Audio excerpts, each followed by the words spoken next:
Well, it's a grave problem. About 20 years ago, I wrote a paper called Incentive Myopia, which said we've emphasized the role of incentives in the private sector, but we've somehow forgotten in the development community about the importance of incentives in the public sector.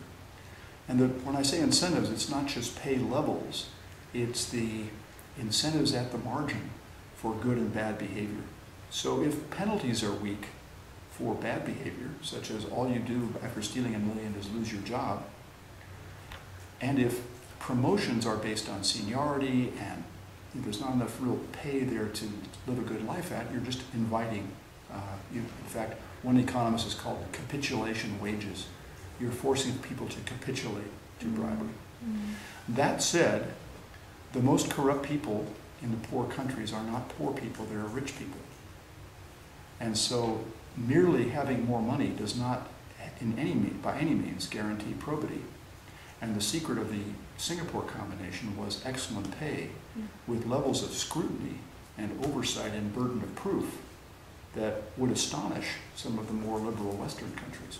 For example, in the early days in Singapore, there were, I don't know if this still goes on, but the government officials were monitored so closely there were spies at racetracks and nightclubs looking out for senior government officials.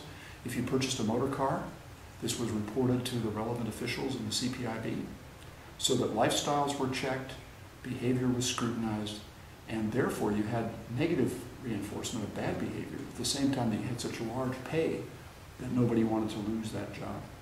So I think that, getting back to your point about if you've got a huge teacher corps, what do you do to, and if you've got a huge bloated government civil service, which many governments do, how do you cut it back and still get enough incentives in there?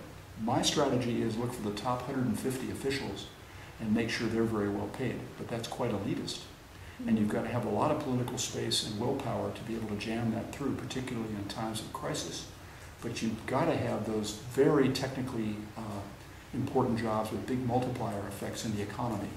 You've got to have them filled with very good people.